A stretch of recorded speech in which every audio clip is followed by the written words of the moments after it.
Hello friends, Susmita's ওয়ার্ল্ডে আপনাদের সবাইকে স্বাগত। এখন তো বর্ষাকাল, আর বর্ষা মানেই ইলিশের সিজন। তাই আজকে আমি আপনাদের কাছে নিয়ে চলে এসেছি একদম লোভনীয় স্বাদের এবং সহজ পদ্ধতিতে তৈরি দই ইলিশ।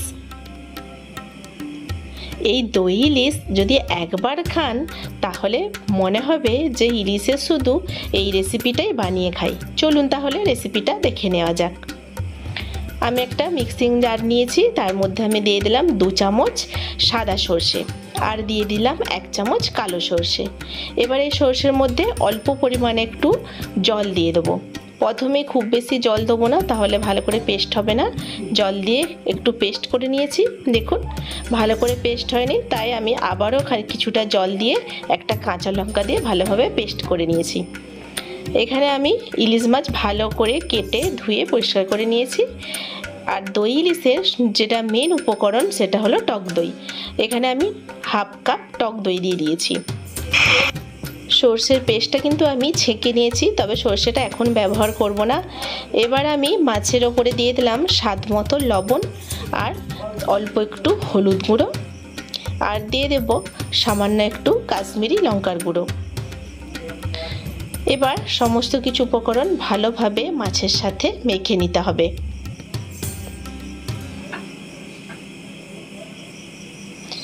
খুব ভালোভাবে মেখে নেব। এবার দিয়ে দেবো ওপর থেকে একটু দিয়ে দেবো সর্ষের তেল। সর্ষের তেলটা দিয়েও খুব ভালোভাবে মাছের সাথে মেখে নিতে হবে। সমস্ত কিছু উপকরণ মাছের মধ্যে ভালোভাবে মেখে 15 মিনিটের জন্য ম্যারিনেট করতে রেখে দেবো, যাতে মাছের মধ্যে সমস্ত মশলাটা ভালোভাবে একটু ঢুকতে পারে। আমি একটা ননস্টিকের কড়াই নিয়েছি, কড়াইটা ভালোভাবে গরম করে ওর মধ্যে দিয়ে দিলাম সর্ষের তেল। সর্ষের তেলটাও গরম হয়ে গেলে দিয়ে দিয়েছি কিছুটা কালো জিরে। এবার দিয়ে দিয়েছি আগে থেকে পেস্ট করে রাখা এবং ছেঁকে রাখা সর্ষের পেস্ট।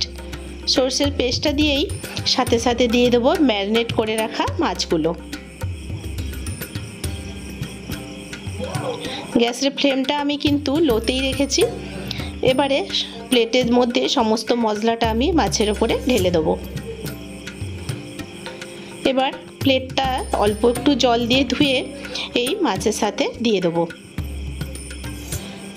দই ইলিশে বেশি জল ব্যবহার করার প্রয়োজন নেই, দই থেকেই জল বেরোয়, ওতেই কিন্তু রান্নাটা হয়ে যাবে। দেখতেই পাচ্ছেন কতটা জল বেরিয়েছে। 5 মিনিট ঢেকে রান্না করেছিলাম। ঢাকাটা খুলে মাছগুলো খুব সাবধানে উল্টে দিলাম। ইলিশ মাছ কিন্তু খুবই নরম হয়, তাই হাতার সাহায্যে খুব সাবধানে মাছগুলোকে উল্টে দিতে হবে। দেখুন এইভাবে আস্তে আস্তে আমি মাছগুলোকে উল্টে দিয়েছি। এবার আমি এর মধ্যে দিয়ে দেবো 2টো চেরা কাঁচা লঙ্কা। কাঁচা লঙ্কাগুলো দিয়ে আবারও ঢেকে 5 মিনিট রান্না হতে দেবো। দেখুন 5 মিনিট পর রান্নাটা পুরো কমপ্লিট হয়ে গেছে, গ্রেভিটাও অনেকটা কমে এসেছে।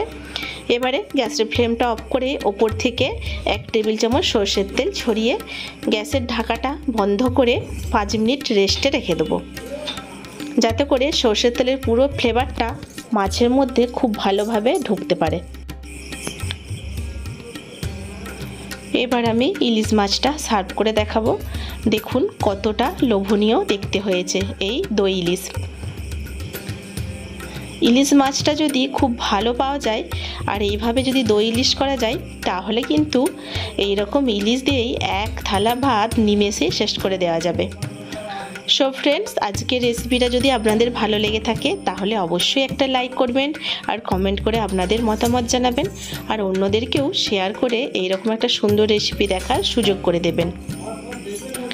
আর যারা আমার চ্যানেলে নতুন তাদের কাছে অনুরোধ রইল আমার চ্যানেলটিকে সাবস্ক্রাইব করে দিয়ে আমার পাশে থাকার জন্য, তাহলে এইরকম আরও অনেক রকম রেসিপি আপনাদের সাথে শেয়ার করতে পারবো।